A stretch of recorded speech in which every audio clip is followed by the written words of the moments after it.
I'm Brent Johnson, and I have one more little video for you here from the Dubuque area. I'm headed out, and I've stopped back in Galena, Illinois. This is where we saw the mullion organ at the United Methodist Church. They're just down the hill. But I have stopped in at Grace Episcopal, and this is home to an 1838 Henry Erben organ. Built in New York. I'm not sure if this is the oldest organ in Illinois or the Midwest, but it is one of the oldest. It was built for this congregation, which also happens to be the oldest Episcopal congregation in the Diocese of Chicago. So there's a lot of history tied up in here, and I'm really excited to get to see this. This is, of course, a one manual instrument. It has a 58-note compass, but you might be interested to see it actually goes down below low C, and we have a few extra notes. We don't have a G sharp, but we just have a G and an A down here. And so just to show you a whole step on that last note. So we have 7 ranks in the instrument, and all of them are short compass, and we have a diapason bass to play those bottom notes, even though that diapason is really, it's a stopped flute. And our diapason, which starts at tenor G, is obviously a diapason, but when you put them together, I lied, it starts at tenor F. But in a full ensemble, you don't really notice that change. So just to start with that, here is that diapason.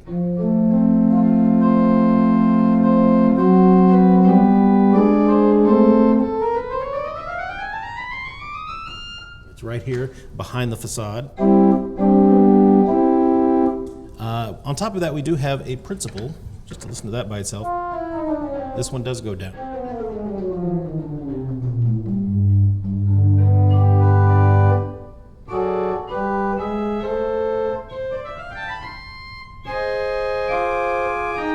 With the diapason.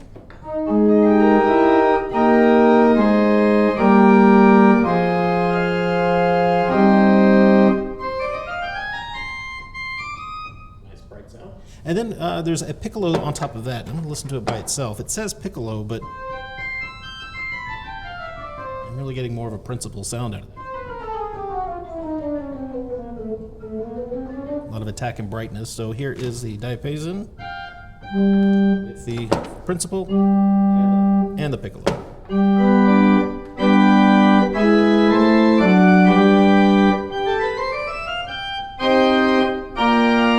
So that piccolo really is a 15th meant to go on top of the diapason and the principal. So we also have then the dulciana, of course, very quiet.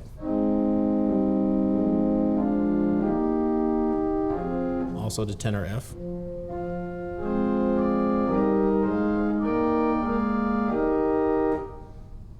And then we have a Borden.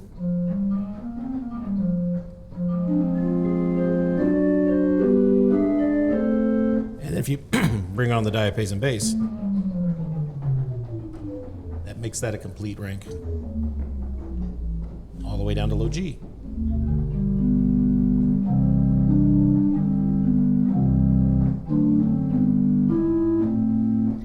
It's very interesting to have those bottom notes and try to figure out how you can work them in. Of course, we don't have a pedal board, so if you want those lowest notes down in the 16-foot octave, you've got them. But trying to get your hand down there while you're playing something else is an interesting challenge. It's new to me. All right, one other stop. We have a 4-foot flute, which is also just tenor F.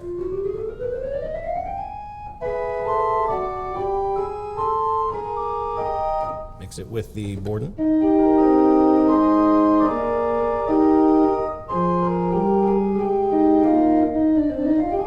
It's a nice clear flute sound, I like that.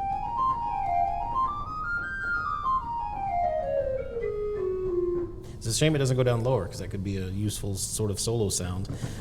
Not that you get a lot of solo and ensemble opportunities with this kind of instrument. We also have, of course, a bellow signal from when this was hand pumped. And that's this lovely little Erben organ. Has been restored in recent memory. It's actually been in several different locations. This wasn't the original church. In fact, it originally lived in the tower, too. It wasn't up here in the sanctuary. The sanctuary was added onto the church later. And one of my favorite little things here is that the music rack can fold up. The manual slides in, and it allows you to fold the front panel of the organ up to actually close up the entire thing. I suppose just to protect it, or if you needed to move it around, it was easy enough to do. So that's a fascinating little trick there. There is one registrational aid, the 4-foot principle. There's a little spoon down here that you can shut off the principle with. So I suppose if you have your diapason bass, your diapason, and your principle, and you're playing along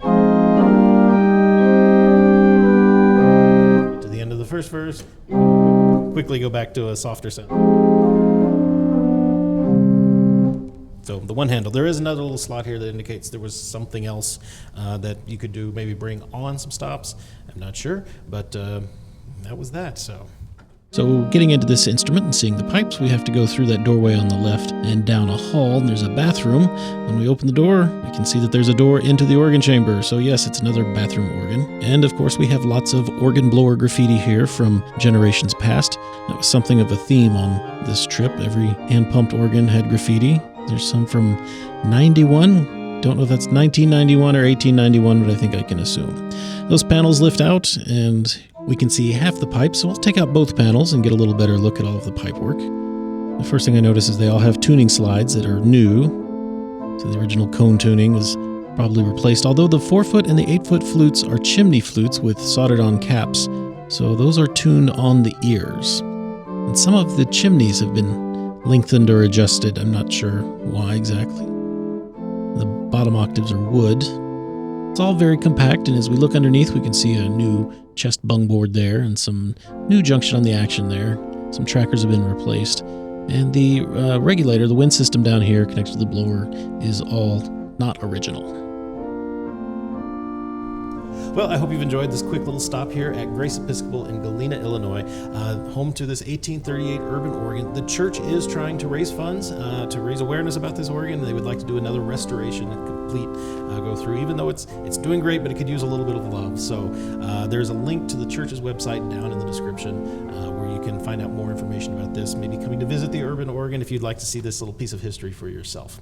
Down in the description, you can also find a link to our website, organ.media, where you can become a sponsor of the Organ Media Foundation. We have a little form right there on our new website where you can contribute and help us get to places like Galena and see historic instruments like this one. My thanks to Andrew Schaefer and Chuck Barland, who've helped out on this trip and let me know about this organ, and to Joy, the organist here, who let me in today to come see it and show it to you. So my thanks to everyone that's been involved in this wonderful trip to Iowa and Illinois. Thanks for coming along with me. I hope you'll join me on our next video coming from somewhere in the world. Until then, I'm Brent Johnson. Thanks for watching.